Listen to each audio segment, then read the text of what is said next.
Hi, Vanessa. Welcome to Girl Gang Craft, the podcast. Hello, hello. Thanks for having me. Thanks for being here. So, can you tell us listeners who you are and what you do? Yes, so I am the co founder and chief sales and marketing officer for Gifted Travel Network. We are what's called in the travel industry a host agency.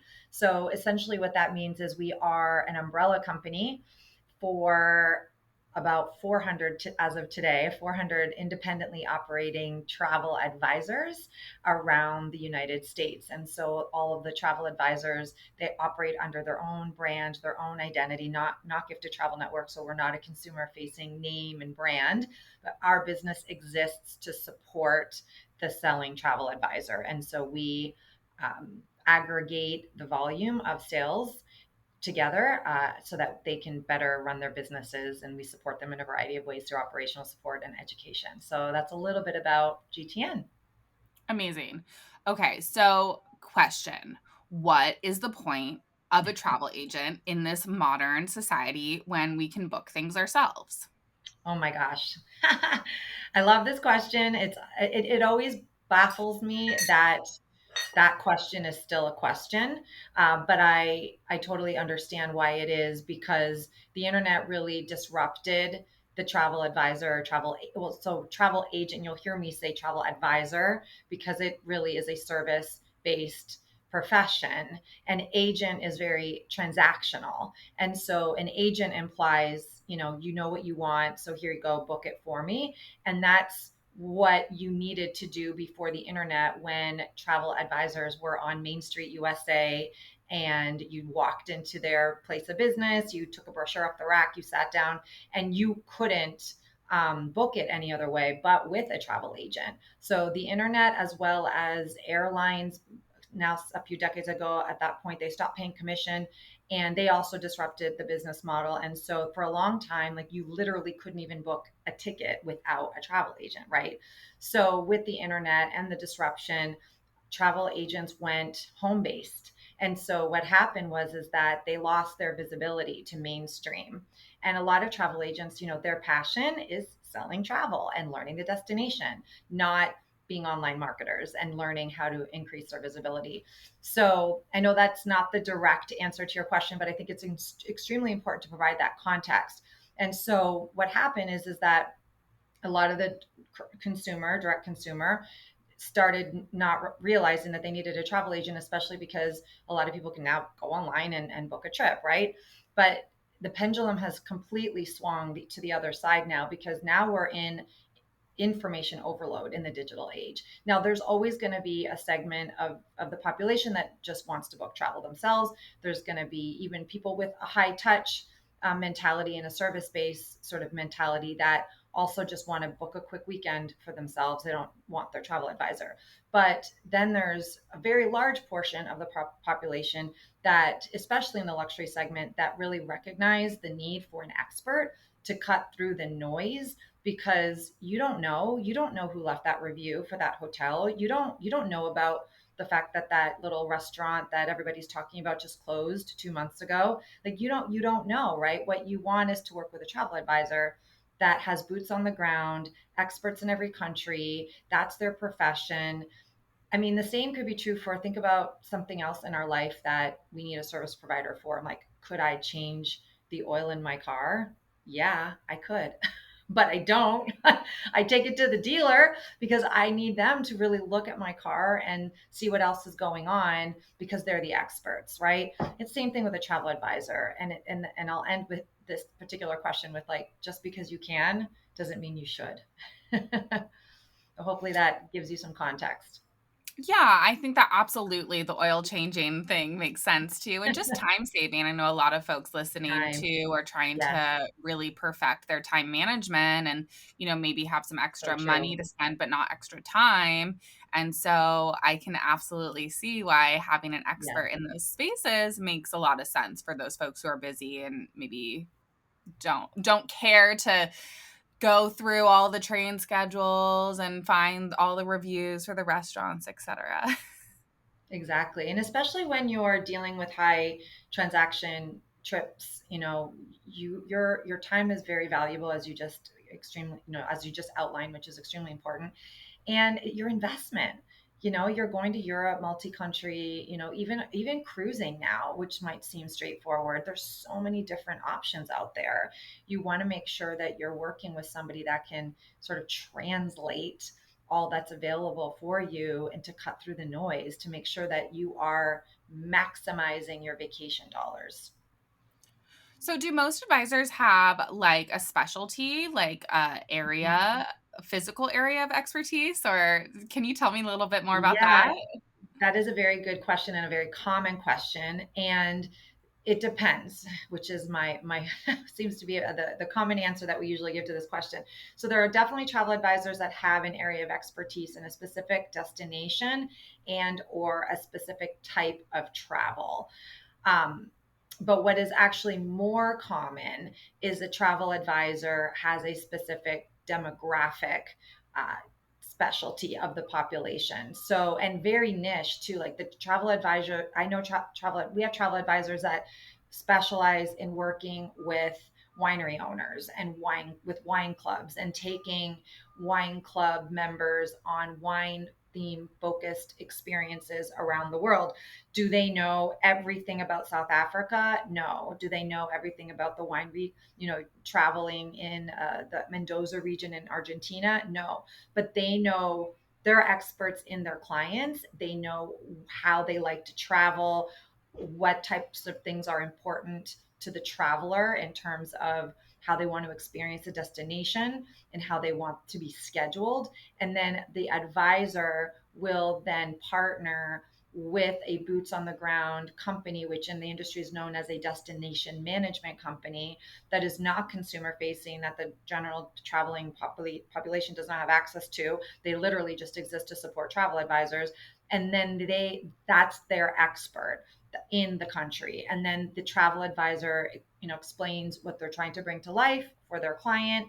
And then the destination management company, also known as a DMC, will then put together the itinerary and work with the travel advisor to present that to the client. So that is what is more common, but there are definitely travel advisors that have certain areas of expertise in different countries, and they will attend shows, industry events that are very destination specific. But so it really just depends. Or there's travel advisors that they can do any part of the world, but of course they're just very well traveled and just know a certain region better than another region. But that doesn't mean that they can't be of service. Like if you're an Italy expert and a France expert, but then your client is like, I've always dreamed of going to the Galapagos Islands and I want to take my family on a cruise to the Galapagos. That same advisor will have a partner that has an expertise in that mode of travel, and they can match their client with the right experience because the travel advisor is an expert in the client, and then that it's their job to take that information and match it with the right experience. That makes sense. So, if what's the best way to find a travel advisor for you for your desires and your trip? So we have a directory right on our website, giftedtravelnetwork.com, where you can search for one of our advisors. So that's really the easiest way to do it. We're also part of a larger conglomerate, if you will. The company is called Virtuoso, and this is a global network. You can also find luxury travel advisors through virtuoso.com. All of our gifted travel network advisors are also listed with their profiles with reviews and all the countries that they are experts in, all on virtuoso.com as well. So I would start with Gifted Travel Network first. I think you'll find that's very robust. You'll get what you need, and they're also part of virtuoso.com. Amazing. Okay, how did you get your start in the travel industry? Yes, well, so through a series of twists and turns, I was on track to go to law school, and I found out when I was studying in my last semester of my bachelor degree, and I was Canadian. I'm Canadian. I found out that you could work on cruise ships seasonally over the holidays, and I had just run a summer camp for students, so I had experience with working with children, and that's what the cruise lines wanted. They wanted youth staff during peak holiday times. So in my last year of my degree, I applied and got a job working on board a cruise ship. And I went on a whim, never had been on a cruise ship, didn't know what I was doing, had no idea what I signed up for, but I thought this would be a fun adventure. And I went for it. And I remember to this day, I can still recall the emotion that I was flooded with when I stepped on board. Just a complete feeling of like I was exactly where I was supposed to be, and just complete excitement for the experience. And I often recall that because it's just like when you're on your entrepreneurial journey, oftentimes you take calculated risks, and you trust your instincts and your gut. And that was one of those moments where my gut was just screaming like, you're meant to follow this path. And I didn't even know what that path looked like. So fast forward, I decided to not pursue law school, much to my parents' dismay, and work on a cruise ship. So I finished my degree and I worked on board for 2 years, and the company that I was working for hired me to run their training program. And that required me to move to Florida, where the office was based. So I moved, started my life in the US in 2004. And then from there, it just kind of evolved. So I worked on the onboard revenue side of cruise ships. And then with the economic downturn in 2008, I was trying to, and I also had just gotten married. I wanted to start a family. And I was like, I was traveling like almost 3 weeks out of the month for this particular job. And so I decided to buy a travel business franchise company, because I had so much knowledge on cruising. It just was a natural progression for me. And then that decision led to the path that I'm on now, which is to start a similar company, but the opposite of a franchise model, which works very well in our industry. And there are many people that have success with that model. I wanted to create the space for entrepreneurial spirited professionals with a passion for travel to start a business selling travel, but with their own brand and their own identity, and not having to be boxed in, for lack of a better word. Because with the franchise, you've got to, you're promoting the franchise. And again, that works for some people that don't want their own identity, but I wanted the opposite of that. So that's when Gifted Travel Network was born. And I started the company with two other entrepreneurial spirited professionals who we still run the company together today. And they lived in North Carolina. And so I moved to pursue that. And that was 11 years ago. So here I am. Wow. Can you tell us a little bit about that format that you work within Mhm. and how it's the opposite of a franchise? So really simply put, our model is all about it's based on the premise of experts make more money and people buy from people. And in today's digital world, people are looking for the human element and the human connection, and they want to do business with like the person, right? And so our travel advisors, we have a 12-month training program, and during that program we have various modules and coaching calls that they do and engage with in order to help craft their own message and their own sort of way of how they want to show up in the world as a travel advisor. And they build their own name and their own brand for themselves. And then that's really what makes them magnetic, as opposed to, and also with the personal element of it, as opposed to the franchise model. We don't dictate, you know, what they sell, how they sell, the website they have to use, the marketing that they have to use. We help guide them around the marketing vehicles that make sense for their brand. Some brands don't need Instagram. Some brands really want to focus in on LinkedIn and find other B2B. So it just depends on what they're looking to do, and we helped craft that for them. So, can anyone who doesn't have travel advisor experience take your class and Yes. start their business? Yes, that's what it's designed for. And there's not a lot of new to industry education opportunities for entrepreneurial spirited professionals that have a passion for travel, that want to actually monetize their passion for travel. We are one of the few virtuoso agencies that offer a very robust training program. And so ours is 12 months, and we guide anybody new to selling travel through that program. And we've actually had a lot of travel advisors that had signed up for maybe and joined another agency, but it was a low barrier to entry, and they didn't get the education to get their business going. And then they're a couple of years in and they're not making any money. They're kind of flailing. They're not really sure what they want to do. So we've had a lot of success with travel advisors that technically have some experience under their belt, but didn't really start out with the right foundation. And then they join our program and just take off like a rocket ship. That's amazing.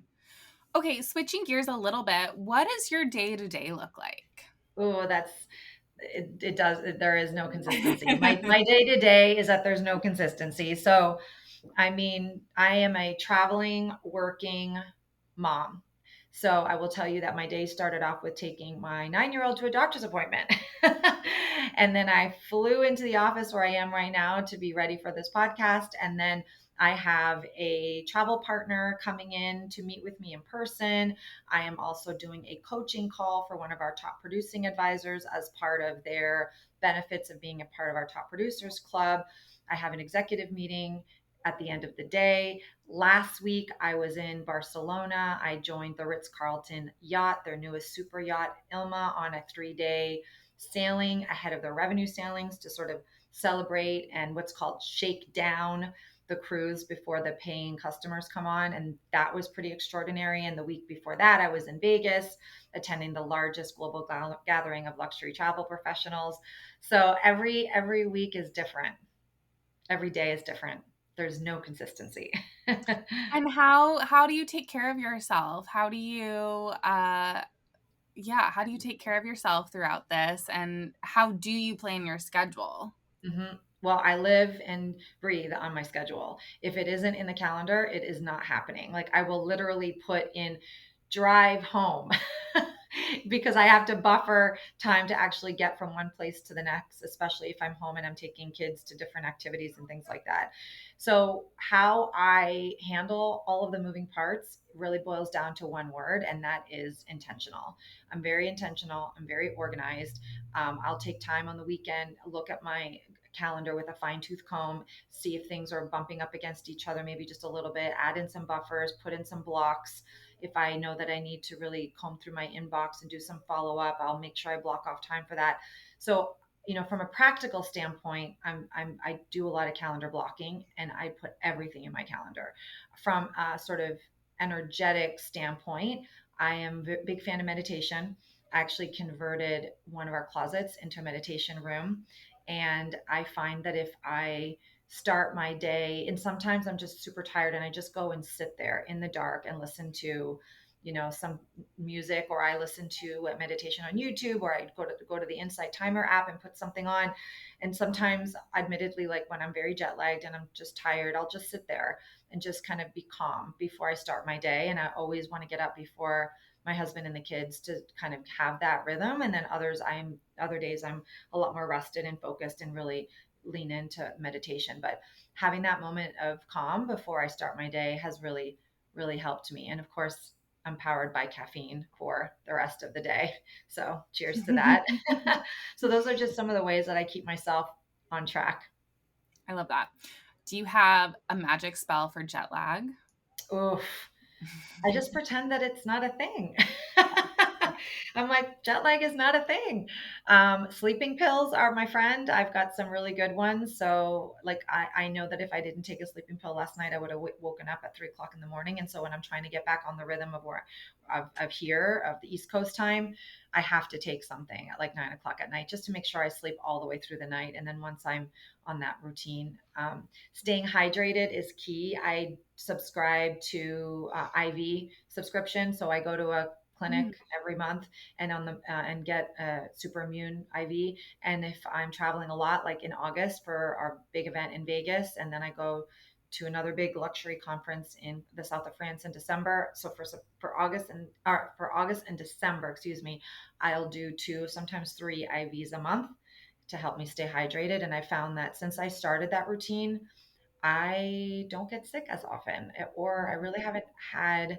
I know of so many colleagues that come back from those big events with COVID and with the flu, and they're knocked out for like a week and they can't function and they have no voice.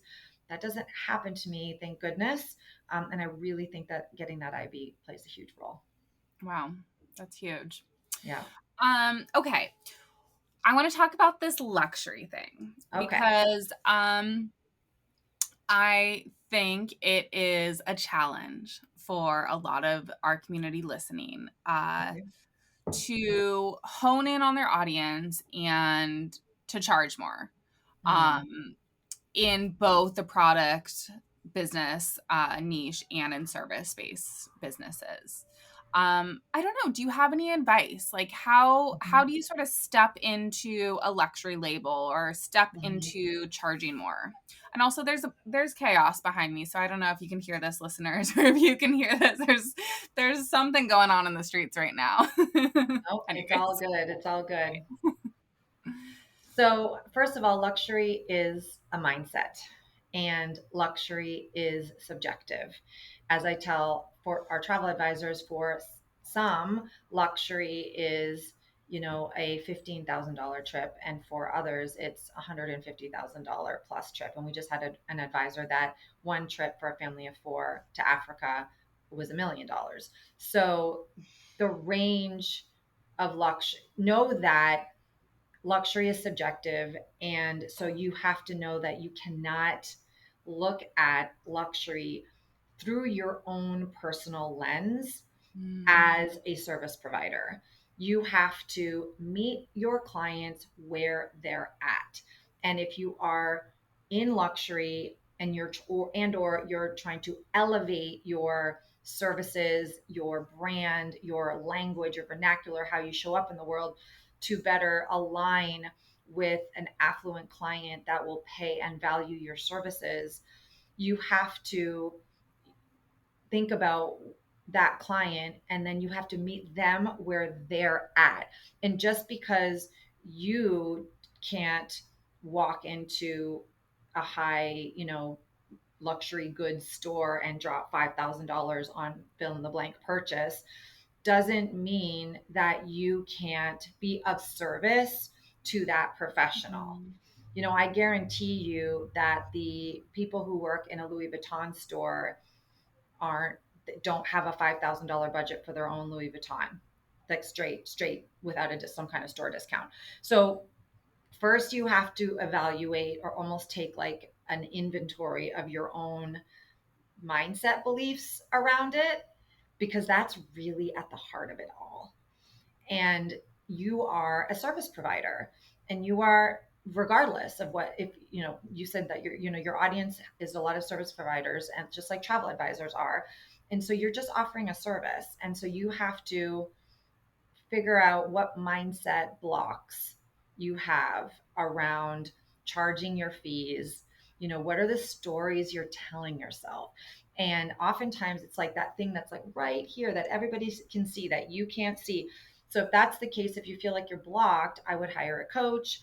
I would ask people in your own inner circle, to help you unpack it. Like, what are the things that come up for you when you try to elevate yourself more into the luxury space, or you come up with some kind of roadblock around that? What's coming up, and then try to unpack that. Because if you can get your mindset straight, the opportunities are limitless. Because right now, the luxury segment in whatever industry isn't suffering. There's no economic downturn. Like, top suites at all the top hotels are full, regardless of whether it was booked with a travel advisor or not. You know, the luxe and ultra luxe segment are living their lives. And so you just have to decide, are you aligned with that market, and how can you be of service? yeah, I love that. And taking it down a couple notch too, if you're listening and you're not even quite in the luxury thing too. Um, just getting outside yourself. I mean, we're so in our little bubbles. Our little internet algorithms are just reflections of ourselves too. So, So true. if we're in broke artist mindset, we're probably going to see a lot of broke artists on our screen and see that everyone's struggling, right? But there are people beyond that, and really There getting are. outside of your own little bubble to charge more, I think is really valuable. I mean, I see so many folks in our industry just really undercharging for both services and products, and I have also been in that space. I remember back in the day I was charging 250 for a website. Ooh, Ugh. that's But you know what? You had to take that journey in order to know. You had Yes. to. Yes, and it just hurts so much to think about that, but, I think we just have to think bigger than our own stuff to get bigger than our own stuff, if you will. Right. And if you're finding that your clients are resisting that price point, whatever the price point is, find another set of clients. Totally. Expand your clientele Yeah. and ask yourself, like, redo your avatar for your ideal client. Who is your ideal client? And if you're finding that it's just not aligned and they're saying no, it's possible it's not your service. You're amazing at your service, you're delivering on your service, you're just not putting your service in front of the right people that value you and want to pay for said service. That is usually the issue. Yeah, when you're coaching your travel advisors, what are some of those, pain points that keep on coming up for them? Same, a lot of the travel advisors that are trying to expand their transaction sizes. I mean, there's two camps, like legit. Sometimes the travel advisors just aren't, they're selling from their own pocket. And yes, the family that wants to go to Italy came to them with a budget of $15,000 for 7 days, which is not going to go very far these days. They don't know. But the travel advisor instantly thinks I have to work within that budget, but they're not asking enough questions to understand really what they want out of the trip experience. And then if they explain what's going on in Italy right now and what they actually need to have the vacation experience they want, and that they could put together what they requested, but it's going to be more like 20, 25,000, chances are the client, because they trust the travel advisor and they understand that they're an expert, will stretch their budget. But the travel advisors sometimes get in their own way because they're selling from their own pockets and they're just so in people pleasing, like, I have to make this $15,000 budget work, that they don't even think about expanding their clients' possibilities of what they could do outside of that. So that's one camp. But then there's other camp that the client legitimately can't spend more than $15,000. And so if that is the case, you have to be able to identify that quickly, as I tell my travel advisors, and then just tell them honestly and authentically, like, I would love to help you. Unfortunately, that's not a budget where I can be my highest service to, because of the types of properties that I have the relationships with and the types of excursions that are vetted with the guides that I know are going to give you what you're looking for. I don't have the connections for that type of budget. So let me give you a few resources or refer you to another travel advisor, but I won't be able to assist you. So having so from the travel advisor perspective, coaching them on having the confidence to have those two different conversations is key. And I think the same could be true for other service providers listening. Like, you really have to identify, is it a matter of the person that you're trying to explain the service to just not understanding what's possible, and that if they could stretch their budget they would pay more, or if it's legitimate, like they don't have more, and then you just have to be like, I can't be of service. And then, because when you let go of things of a lower nature, you make room for things of a higher nature. And if you're gonna pound the pavement trying to make that budget work, it's not going to end well. You're setting yourself up for failure, because you're going to be feeling bad, you're going to be working really hard on that, and then people just get disappointed, and then you get disappointed. So that's my advice. You just have to ask a lot of really great questions in that phase to really identify which path it is. Does that make sense? Yeah, I think that makes sense for even folks outside the niche as well too, Mm-hmm. especially as a service provider, saying no to things that don't work for you. Mm-hmm. And yeah, I mean, how do we hold space for our clients and guide them in a helpful direction, Right. while So working with important. them? And then when you do that, then it creates more room mentally for yourself to think about what are the audiences that you can put yourself in front of, and what does that look like. And I will have that conversation with our travel advisors all the time. What do you want to sell? You want to sell the Galapagos family cruise, you want to send somebody on an Arctic expedition, you want to send somebody to the Northern Lights. Okay, what is the budget for that trip? That's what's the best case scenario, that somebody can check off everything they want to do to see the Northern Lights in Norway for two people. For the partner that you want to work with, what are we talking here? Like 25,000? Okay.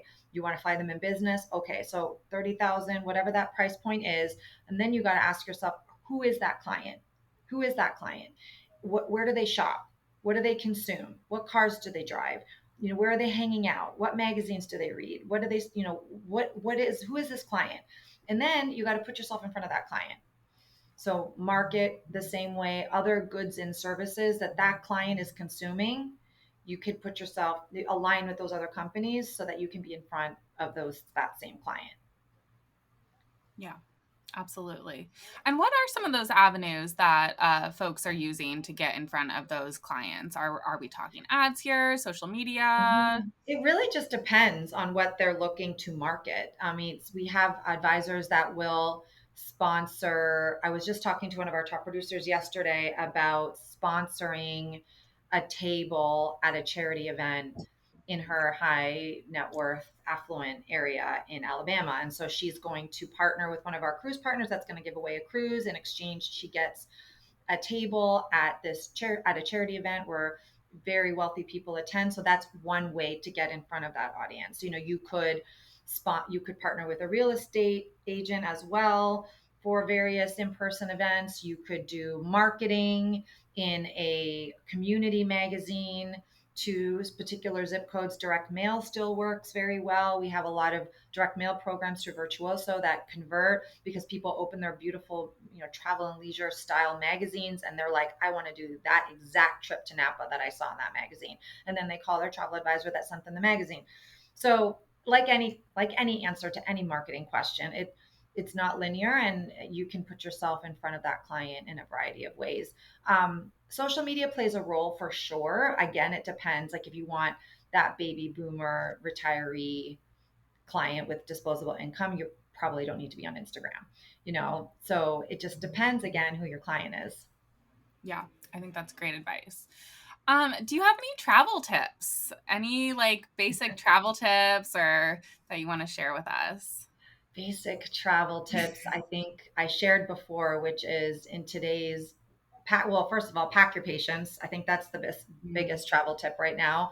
Don't, there's a lot of disruptions going on right now that are completely out of your control. So just pack your patience, get to the airport with plenty of time. If you are the kind of person that likes to just roll right in, I don't think that's a sound decision in today's environment. A lot of airports are bursting at the seams. I would absolutely have global entry. That is a travel tip. If you're waiting for global entry or haven't bought global entry, there's also mobile passport, which is also extremely helpful now. It's an app that you can download. So when you're coming back from an international destination, you can easily fill that. You have to fill it out within like a couple hours. So usually I do that when I've just landed at the airport. Like I just did that in Philadelphia.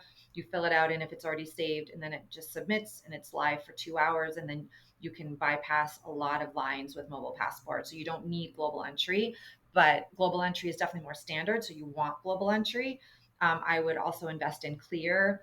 And global entry also comes with TSA pre-check. If not, you can just do TSA.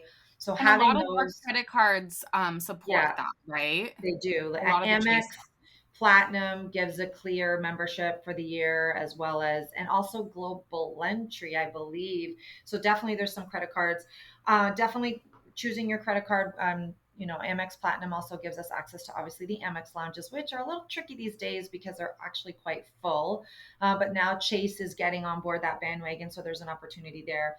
So just maximize your credit cards when it comes to those types of extra amenities. But just that's my main thing is making sure that you've got different things to expedite the travel process in the airport, because that is the biggest point of stress right now for a lot of people is the airport experience. So anything that you can do to sort of minimize that to help will help.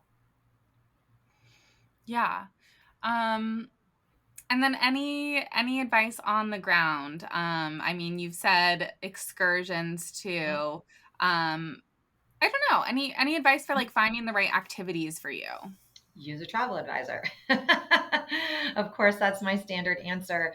The travel advisor will be able to have access to resources and connections that are just not Googleable, and also authentic experiences that could really enhance the destination that you're visiting. Like you might do a pasta making class with an actual family. You're not going to know about that on a Google search or TripAdvisor. So if you want the standard run of the mill tour, then go online to the standard run of the mill websites. If you want to know about that restaurant that nobody knows about, you want to know about that excursion or that guide, you got to work with a travel advisor that has, again, the connections. We did last summer, my best private guided tour was at the Tower of London with my kids, my husband. We used a guide through a destination management company that specializes in family tours. So the company is called Family Twist. They don't work with the direct consumer, they just work with travel advisors. And the woman that did the tour was a school teacher, and she was amazing.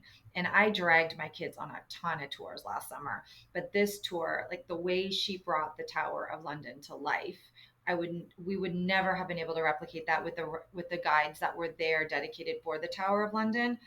And she made a huge difference and really made my kids love doing tours. And so having the right connections can make the difference, because if the kids aren't happy, then it really sucks. Yeah, so that would be my recommendation as well, just to keep working with a travel advisor. Let them know what you want. If the travel advisor isn't asking you enough questions and you're feeling like they're trying to just basically tell you what to do as opposed to listening to you and trying to guide you and collaborate with you on what the best experience is, move to another travel advisor. It's okay. And let's say you've, planned a decent portion of a trip by yourself and just Hmm. want like some extra assistant with Hmm. activities. Are Hmm. there travel advisors who help you with that? Yes, but be prepared to pay a service fee for that, because a lot of those activities are not commissionable to the advisor. And so the only way that the advisor would be able to actually earn any kind of profit on their time that they're going to spend setting it up and researching and creating the itinerary and giving you access to their connections would mean that they would have to charge an upfront fee, versus if the hotel and everything else was booked as as a package, for lack of a better word, the advisor is making commission from the hotel partner and other avenues. So if it's, I mean, the advisor also makes a commission off of service, not commission, that's the wrong word. They also are making money from the trip on a service fee, depending on how complex the itinerary is. So if it's just going to be activities, then you would most likely be paying a fee. But yes, some travel advisors would do that. That makes sense. As a travel advisor, how do you make your clients feel like seen Mhm. and special? Mhm. Well, I think it starts in the intake process and just listening to the client. A lot of our Gift to Travel Network advisors are using Zoom now, one of the gifts of the pandemic.